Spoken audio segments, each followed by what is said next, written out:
Big Guy Fitness Daily Journal, day 17, might be 16. I might be pushing it a day.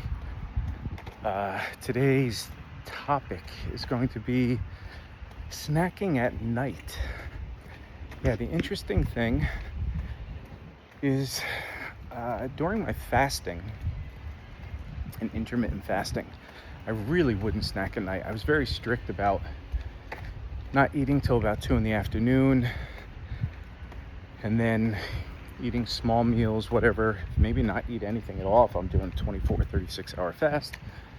But when I was just doing intermittent fasting, which is crushing your time schedule into maybe 6 hours of feasting, at that point, I didn't really know a lot about the protein and the importance of protein. So I was really just looking at calories. I mean, I was eating good, but it was all stuff with low to no fat, low to no carbs. It was protein, so it was lean chicken, salmon, avocado, eggs, grilled onions, things that were simple. I mean, grilled onions have a little sweetness and sugar to it, but you're trying to really keep the insulin spikes down and very infrequent. So if you're literally not eating for 24 hours, you have no real insulin spikes. You shouldn't have any, actually. But if you even have an insulin spike, you make sure it's very small. So if you have some onions with your protein, your chicken, you'll get a little insulin spike, but it's so small instead of a big hump, and it's quick. It comes down within an hour, half hour, whatever. So as far as snacking at night would go, I wouldn't snack at all. So I'd literally go maybe, if I was eating a few meals during the day and I wasn't doing mad 1 meal a day, I would end up having, say, I'd stop eating around 6 o'clock. So I'd go from 2 o'clock to 6, 4-hour window of eating. And it was, I'd eat at 2, and then maybe I'd eat again at 4, and that was it. If I wasn't hungry, I wouldn't eat, so it'd be an mad 1 meal a day. But as far as snacking at night, I wouldn't do anything. And then sometimes the cravings would kick in. I'd be like, oh man, I really want some. Diet Pepsi was my big thing. I hate to even endorse that.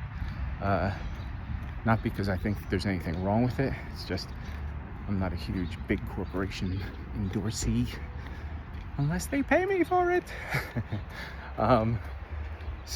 But that would save me all the time. I'd usually drink that, and that, for some people, that makes you want to eat more. And I know that's in the formula. It kind of forces you to say, I'm not hungry, I want more. For some reason, it was just that little sip of something that gave me satisfaction, and it was fake sugar, so maybe you get a little bit of an insulin spike. But it was actually something that saved me in those nights that I was hungry. But then, as I got further along and had lost 30, 40 pounds, things loosen up a little bit.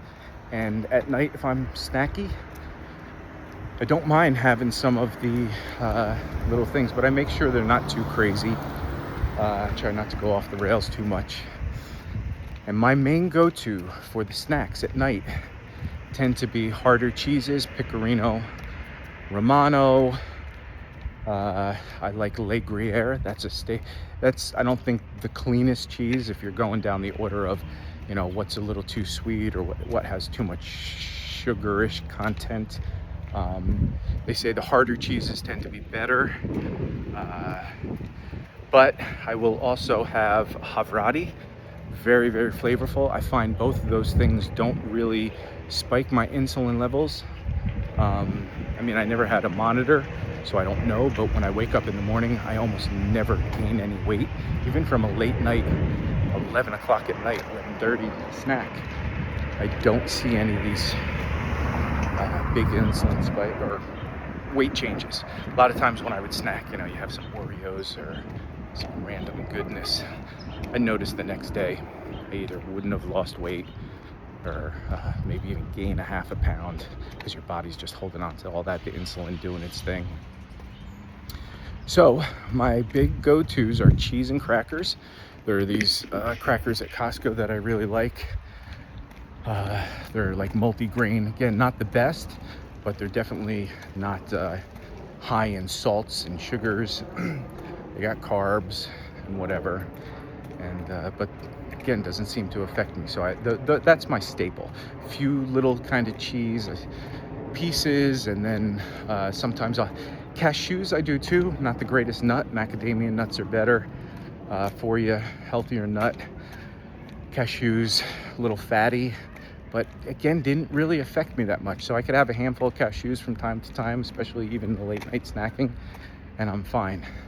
As far as the sugar goes, sometimes I will at night have some like gummy bears or some gummy candies, sour gummies, that kind of tend to eat a little too much, but for some reason that kind of candy doesn't really affect me too much the next day, so I allow it. I don't do this all the time. This is just like every 2 nights, every 2 or 3 nights, when I just have cravings at night, and those are my kind of go-to snacks.